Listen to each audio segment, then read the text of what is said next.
Untuk memperluas pemasaran hasil produksi pertanian yang dihasilkan oleh para pelaku urban farming, kelompok tani, dan kelompok wanita tani, pasar tani yang rutin dilaksanakan oleh Dinas Perikanan dan Pertanian atau DP2 Kota Makassar, kali ini menyasar warga Kecamatan Manggala, pada Minggu 12 Juli 2026. Tenan dipadati warga yang berburu kebutuhan pangan segar dan tentunya harga terjangkau. Berbagai komoditas mulai dari sayuran, seperti daun kelor, kangkung, selada, pakcoy, telur, hingga produk olahan perikanan dijual langsung oleh petani dan pelaku usaha binaan Dinas Perikanan dan Pertanian Kota Makassar.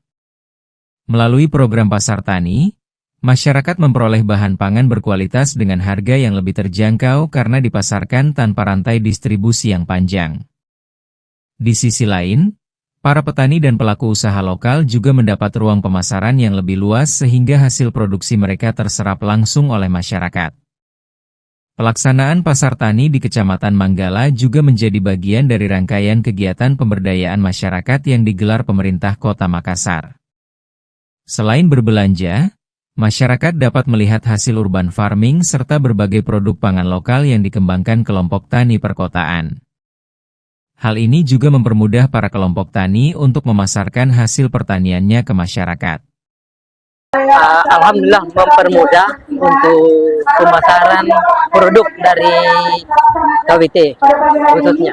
Produknya ada yang unggulan daun kelor, selada, sawi, dengan pakcoy.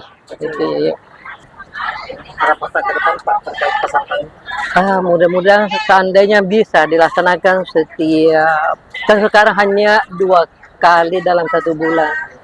Andai kata bisa dilaksanakan setiap pekan, artinya minimal 4 kali. Itu yang agar semua tercover produksi. Tentunya kita sedang bekerja sama, jadi kita Pak Wali itu ingin melibatkan 3 dinas ini untuk bersinergi. Jadi Dinas Pertanian, Ketapang, sama Delha untuk sinergi jalan ke masyarakat, ke kecamatan-kecamatan. Salah satu program unggulan Bapak kan urban farming. Nah, urban farming itu bagaimana terbentuk ekonomi sirkular dengan melibatkan 3 dinas ini. Bagaimana hasil urban farming itu bisa terserap oleh Ketapang, dan Ketapang bisa menyalurkan ke masyarakat. Nanti hasil dari penjualan di urban farming bisa mereka dapat dan mereka bisa melanjutkan lagi kegiatan urban farmingnya seperti itu. Program ini menjadi bagian dari upaya pemerintah Kota Makassar dalam memperkuat ketahanan pangan sekaligus memperpendek rantai distribusi serta pemberdayaan masyarakat yang bergelut di bidang urban farming. Pasar Tani sendiri rutin digelar secara berkala dan dapat berpindah lokasi agar manfaatnya dapat dirasakan lebih luas oleh masyarakat. Miftahul Kalbi, Fajar TV melaporkan.